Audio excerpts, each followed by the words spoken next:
વડોદરાના માંજલપુર અને વડસર વિસ્તારમાં પાણી ભરાવાની સમસ્યાથી જનતા ત્રાહિમામ પોકારી ઉઠી છે। મહત્વનું છે કે સ્થાનિકો અને વોર્ડ નંબર 18ના ભાજપના કાઉન્સિલર કલ્પેશ પટેલે પાલિકાની મુખ્ય કચેરીમાં ભારે હંગામો મચાવ્યો હતો। સિટી એન્જિનિયર અલ્પેશ મજમુદારનો તેમની જ ઓફિસમાં ઉઘડો લઈ અને કાઉન્સિલર કલ્પેશ પટેલે અધિકારીને વિસ્તારમાં ધસડી જઈ અને પ્રજાની પરેશાનીનો અનુભવ કરાવવાનો પણ પ્રયત્ન કર્યો હતો। તો આ દરમિયાન કાઉન્સિલર અને સિટી એન્જિનિયર વચ્ચે હાઈ વોલ્ટેજ ડ્રામાના દ્રશ્યો સર્જાયા હતા। કોર્પોરેટર કલ્પેશ પટેલ અને ડેપ્યુટી કમિશનર અલ્પેશ જાહેરમાં એકબીજાના પગે પડી અને નતમસ્તકનું નાટક કરતા જોવા મળ્યા અને જે બાદ વિવાદ ખૂબ જ વધ્યો હતો। જોકે પ્રજાના કામો ન થતા હોવાના આક્ષેપ સાથે ભાજપ કાઉન્સિલરે ભારે હોબાળો કર્યો હતો। તંત્રે આળસ ખંખેરવી પડી અને ચમત્કારને નમસ્કારની કહેવત સાચી પડી।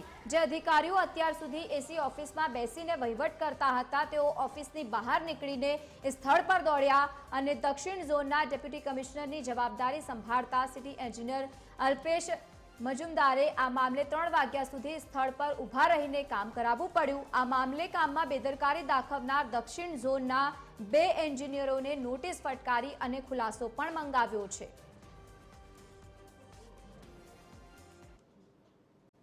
વડોદરા શહેરના જે અધિકારીઓ છે ને એ ભૂંડની ચામડીના થઈ ગયા છે। એમને 50 વાર કહીએ ને તો એમને ખબર ના પડે। એટલે મારું આ ધ્યાન દોરવું ખાસ જરૂરી હતું કે જેમ ઘરની અંદર મા બાપ હોય અને છોકરું ખોટું કામ કરતું હોય તો એને 1 વાર 2 વાર 5 વાર ટોકે ના હોય તો થપ્પડ પણ મારવી પડે। તો હવે આ વડોદરા શહેરની જનતા માટે, પબ્લિક માટે, સરકારના માથે માછલા ના ધોવાય, ભારતીય જનતા પાર્ટીની છબી ના ખરડાય એ માટે હવે આ સમય આવી ગયો છે। અમે પોતે કાઉન્સિલરને લઈ અમે સ્થળ સ્થિતિ નિરીક્ષણ કરી કોટેશ્વરના જે નાળો છે તેની કામગીરી જે વહન કેપેસિટી વધારવાની હતી એ કામગીરી પૂર્ણ કરવામાં આવેલી છે।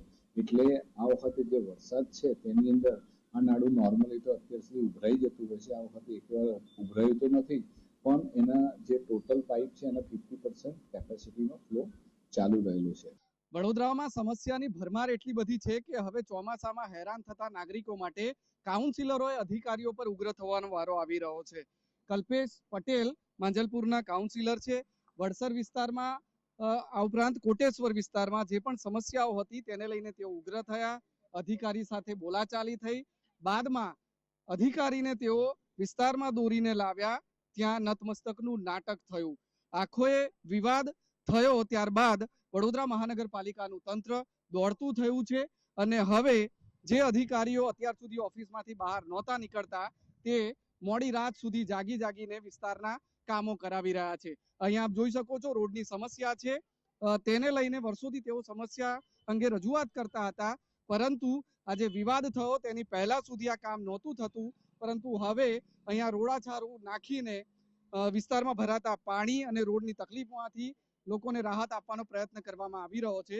કલ્પેશ પટેલ કાઉન્સિલર પ્રજાની વચ્ચે જ છે, પરંતુ જે લોકોએ પ્રજાની વચ્ચે રહેવું જોઈએ એવા અધિકારીઓ નહોતા રહેતા અને જ્યારે કાઉન્સિલર કલ્પેશ પટેલ દ્વારા ચમત્કાર બતાવવામાં આવ્યો ત્યારે ચમત્કારને નમસ્કાર કરીને અધિકારીઓ હવે કામ કરતા થયા છે। કેમેરામેન જિગ્નેશ સોલંકી સાથે અમિત ઠાકોર, TV 13 ગુજરાતી, વડોદરા।